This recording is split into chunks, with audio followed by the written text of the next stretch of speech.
and I'm really glad to be here with another fellow chef, Chef Gisselle. It's great to be cooking in person for the first time in ages, and we're here to celebrate summer and all the summertime foods that will become available. So, we'll usually see some things like maybe some onions. I know you've got some potatoes there. These spring vegetables will be in the backdrop, but in the coming weeks, with the lengthening of the days, we will start to see a lot more vegetables come into season, fruits and veggies both. You'll see some more berries, some fresh herbs, some leaves, lettuces, and so much more. But the really nice thing about warmer weather, Chef Gisselle, is I usually think of having food outside, just celebrating outdoors with a grill, maybe even with a picnic. What are some of your favorite summer foods? Ooh, well, when I'm thinking outdoors, I love myself some frozen treats like frozen grapes. I also like melon this time of year. And there's something to be said about a beautiful caprese salad with some leftover bread, tomato, mozzarella. Delicious. Oof, made me a little hungry right there. So I think it'd be a really good idea to share some of our favorite summer salads with everybody. Me too. So what's your favorite summer salad? Well, it's not summer without potato salad, right?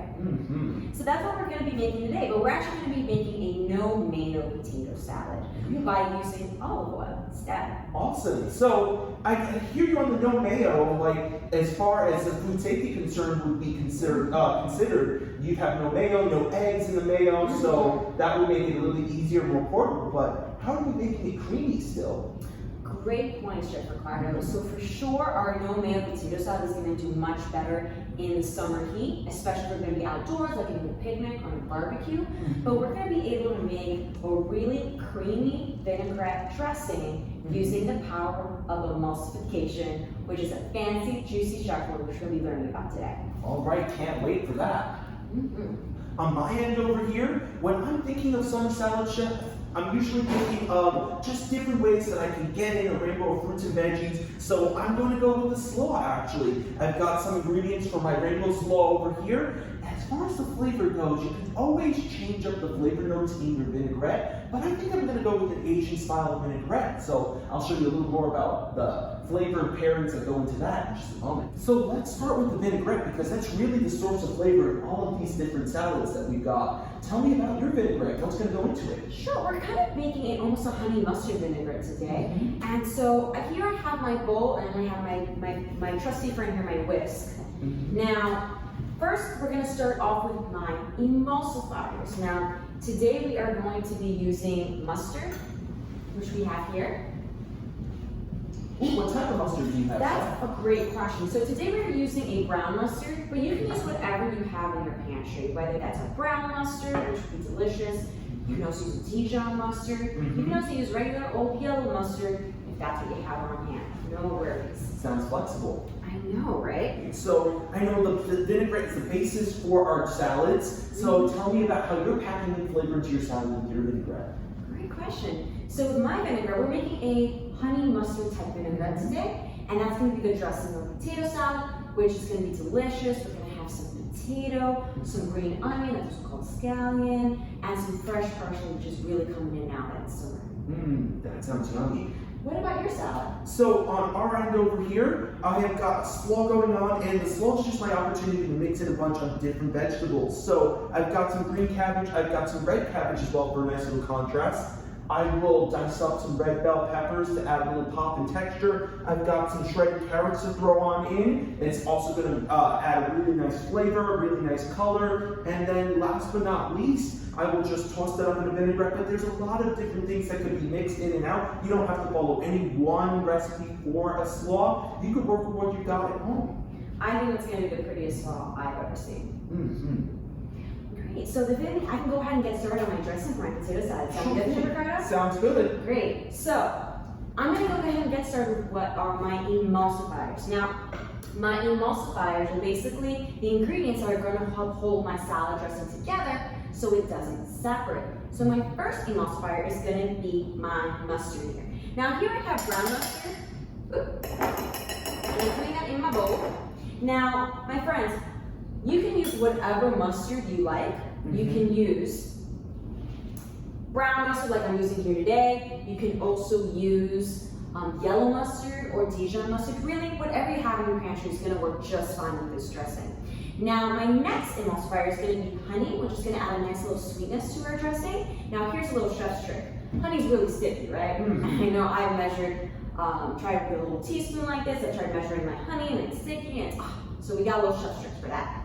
I have here my olive oil, and I'm just going to swirl my measuring spoon in the olive oil, like so. And here, I have my honey. And now we're gonna see what's gonna happen.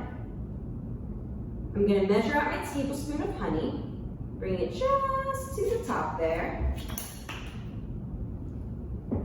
Great, so now I have my emulsifiers in the bowl. Now I'm gonna go ahead and add some apple cider vinegar, about 6 tablespoons, which is about a 1/4 cup, give or take. And I'm gonna be adding that in, and that's gonna add a nice sourness. And what I like about apple cider vinegar, it's also slightly sweet. But if you don't have that on hand, no worries. White vinegar is a good substitution for this salad. So I'm adding that in, and that should be my 6 tablespoons. Now, we can't forget about salt and pepper, right? So I'm gonna add salt and pepper to taste. And so we can see what's already kind of going on with flavors with this, right? We got a little sour, a little sweet from the honey, right? So this is already smelling really, really good. So now I have my handy dandy little whisk. I'm just gonna give that a nice little light stir. I see it's starting to come together. Right, and so how do we make a beautiful, creamy, luscious dressing? So, we must always remember to pour very, very slow and whisk very, very fast. And that's the trick of making a dressing. If we pour olive oil too quickly while we're whisking very, very quickly here, it's gonna separate. So I'm adding my olive oil bit by bit. I see you're using a lot of air too. Yes, and by whisking very, very quickly, I'm forcing a lot of air bubbles into my dressing, and that's how it's going to taste creamy. Now, my friends, what happens if by accident you put in too much oil straight away and your dressing separates, right? It's not the end of the world. Just give it some good old muscle and continue to whisk until it comes together. Now, oh my gosh, this is looking really great. Super creamy. I'm very excited. And what I love about this dressing is you can use it for a lot of different things. This is a great dressing just to keep in the refrigerator for your salads throughout the week, because it'll keep for about 7 days in the refrigerator. And you can also use it as a marinade for things like fish or really any protein you're going to be eating for the week.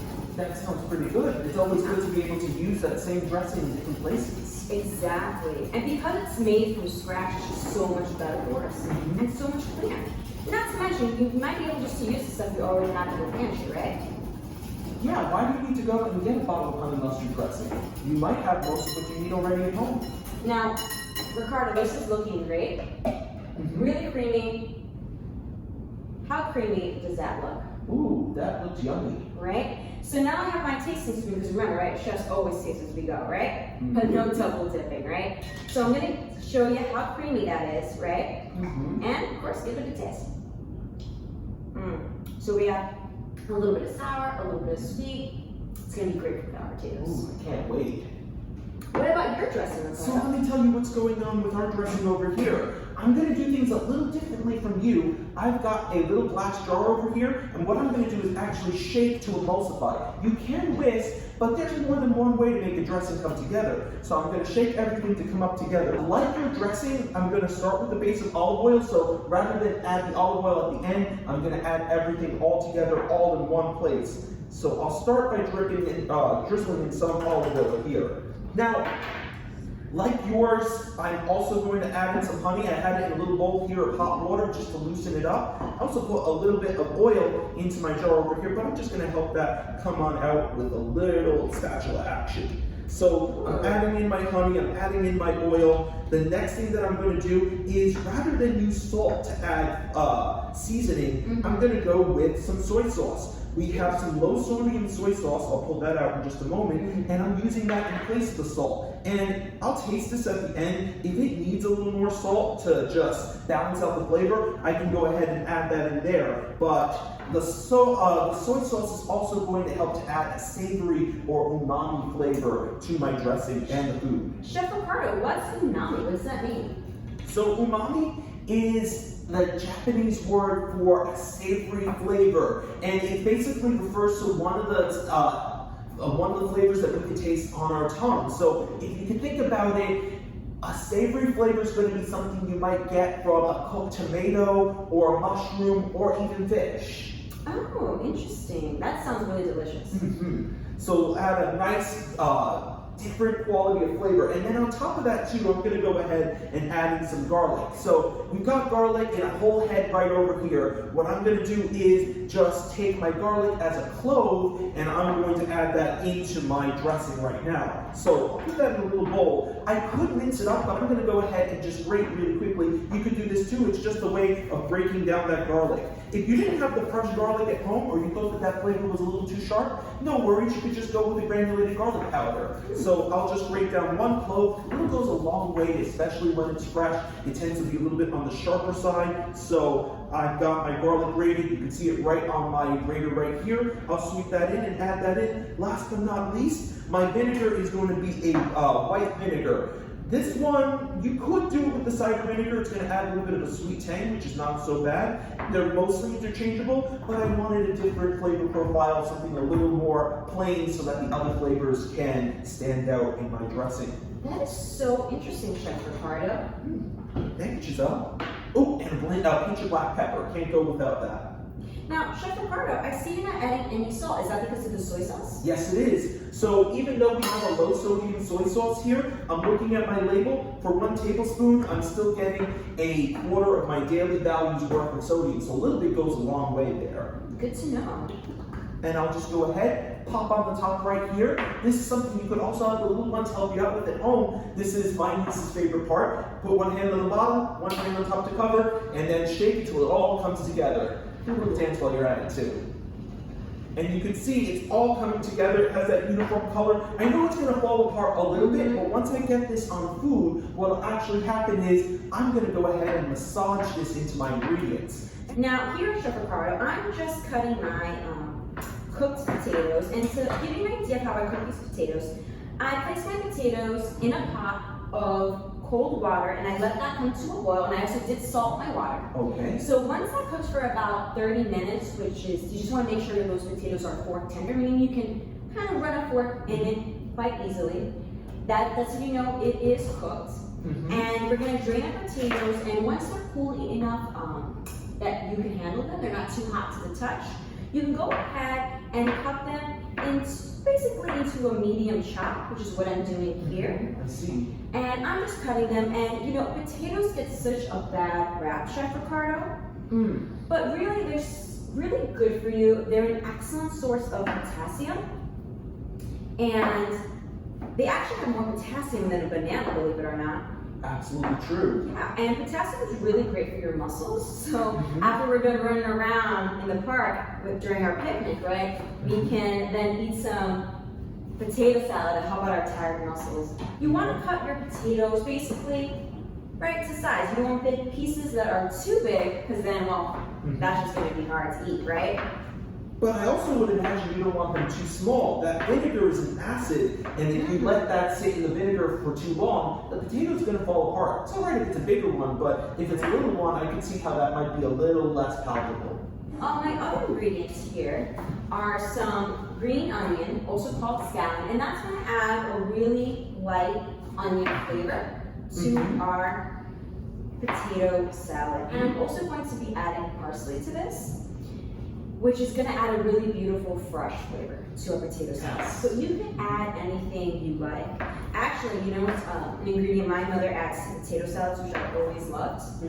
She actually purees some bell pepper and adds that in. Oh, nice. And it adds a really beautiful color and a really great flavor too. So it just goes to show you can really make potato salad however you like, right? Absolutely, yeah. There's no wrong way to do that. It's just whatever you find being your yum. I also like the bell pepper too. That's a nice splash of color and textures. And here I have curly parsley. You can also use flat leaf parsley. Oh, right, about the same flavor, right? Yeah, exactly. It's gonna add a really bright and fresh flavor to our potato salad. And I just like grabbing it by the stems, like so, and kind of shading it at an angle. And that really helps to separate the leaves from the stem.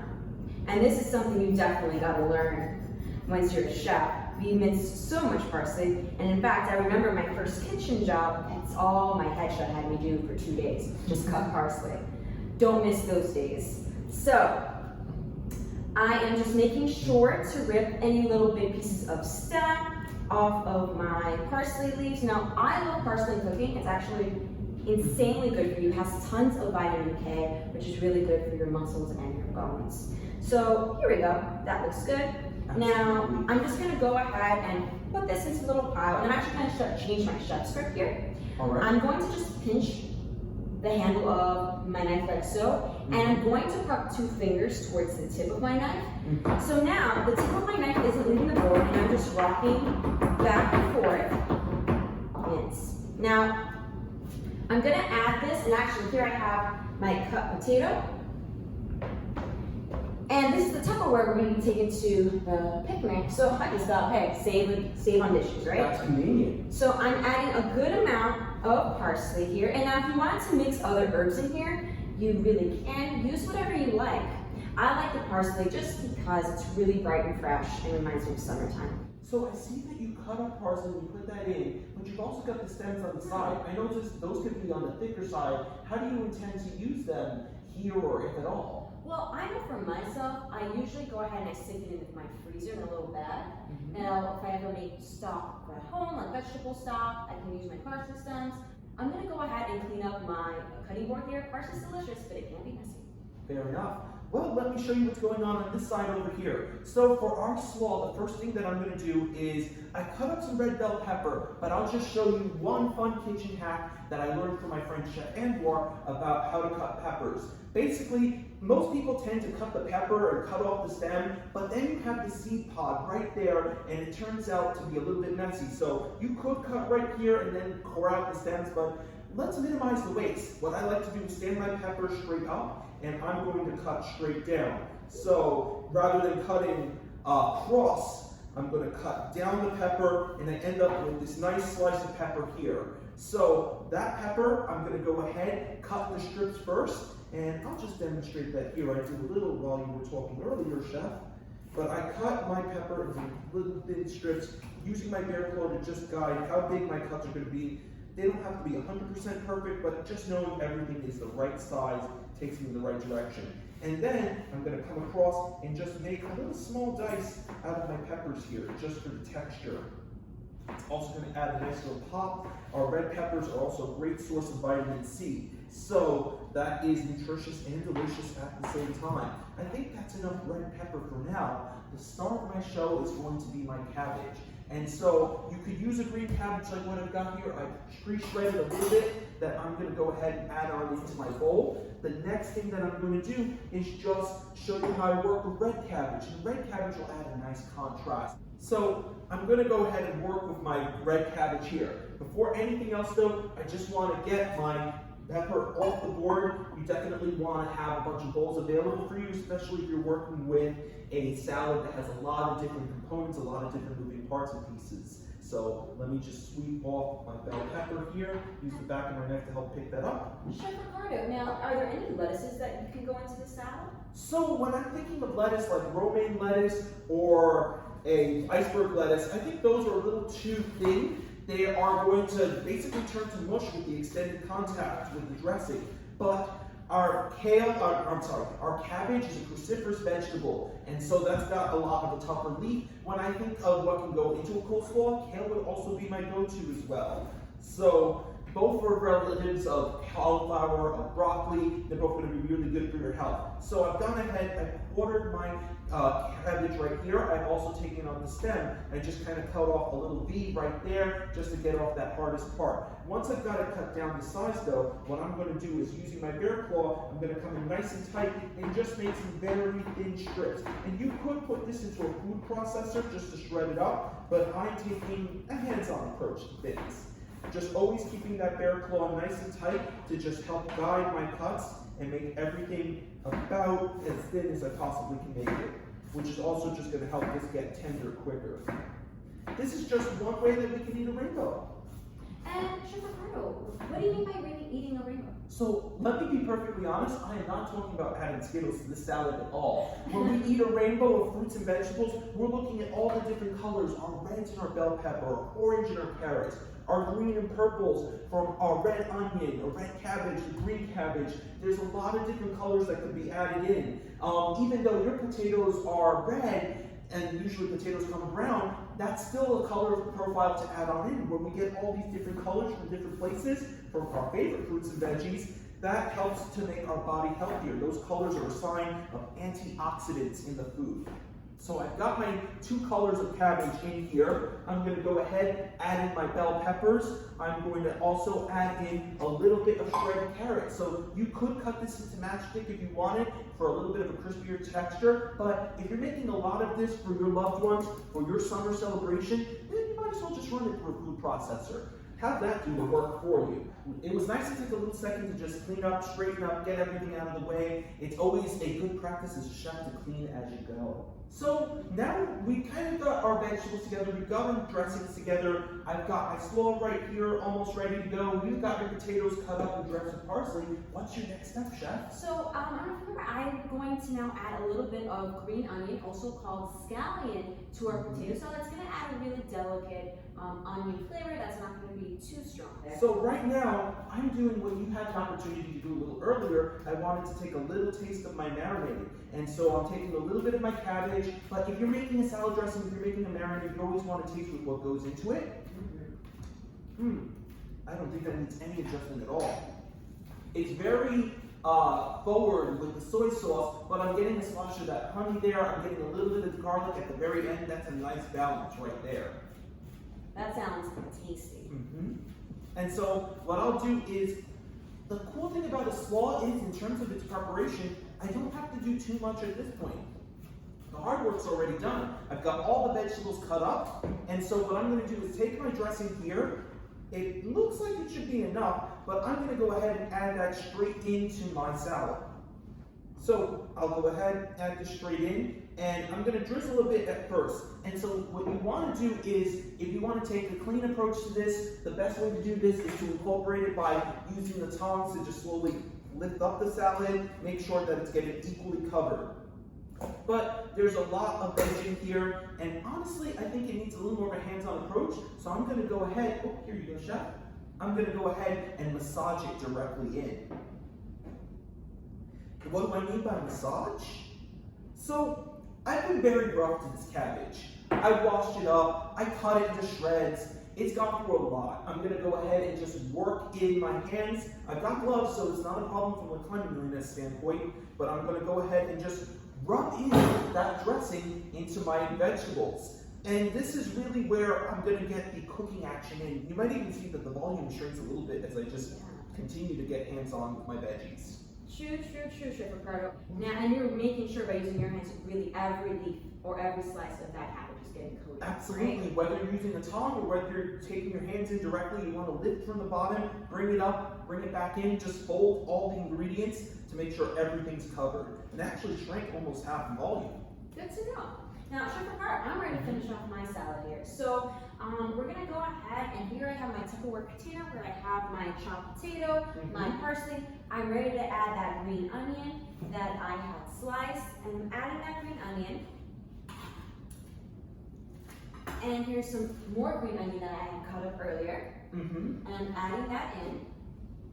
And now, whenever we make these kinds of really beautiful vegetable salads, we want to make sure that they're very well seasoned. So here, I have that dressing that I made earlier, and I'm a big fan of working smart and not hard. So remember that measuring cup that we used earlier? I'm going to go ahead and pour that back into my measuring cup for some easy pouring. Yeah, you definitely don't want to lose any of that flavor. Yes. And so we're going to be only using about half of this dressing, and the second half I'm just going to keep in my fridge, and I'm going to use it for later on in the week, like marinating any fish or chicken that I have on hand, or just, hey, salad dressing, right? This is going to coat all of that potato and all of that parsley, and making sure everything is nice and well dressed. Oh yeah, Ricardo. Now, that looks good. we're supposed to let this marinate, meaning sit in the dressing, for about 2 hours, or ideally overnight. It's going to taste even better as it sits and the potato acts like a sponge, absorbing the flavor of the dressing. But I'm not known for my patience, so I'm going to go ahead and try a bite right now. I won't tell anyone. How's it taste? So good. I'm getting a little bit of that vinegar. I'm getting a little bit of sweetness. I'm getting that great freshness from the green onion and the parsley. Sorry, Ricardo, I know it's not always, polite to open your mouth. What about you, Ricardo? I think it's perfectly fine over here. As for me, so I've gone ahead, I've massaged my whole coleslaw, as you can see right over here. Right now, I know that similar to yours, it's going to take some time for that flavor to sink in, especially because that cabbage is tough. It's got a lot of fiber in it. It's going to be best if you let it sit overnight. I can go ahead, I will take a taste of one shred of lettuce, or one shred of cabbage. And I'm getting a nice flavor from that. I'm getting the soy sauce coming forward, so it's got that savory quality, and it's got a little bit of that sharpness from the garlic, but contrasted by the sweetness of the honey. Looking so good. All right, I'm gonna go ahead and store my extra dressing in the fridge. I'll be right back. Sounds good. Oh, Chef Ricardo, look what I found. What do we got I there? forgot that I already have some chicken in the fridge. And so what I'm gonna do is, I'm gonna go ahead and take this chicken and add my dressing to make a really beautiful marinade. Now always remember, when you're working with raw chicken, you want to be very safe. You want to make sure to keep it away from anything like a prepared salad or things that are not going to be cooked, and to always immediately put anything that came into contact with the chicken into the sink and give it a good wash of hot water and soap. So I'm going to go ahead and just add the remainder of my dressing. I have here some tongs. I'm going to just give that a nice good mix and make sure that it is nice and coated like so. I'm really thankful to our friends here at Praxis. We want to be able to engage the community and also just represent. And the space is beautiful, it's lovely, and I look forward to doing more cooking here. And especially meeting more people in the community. Absolutely.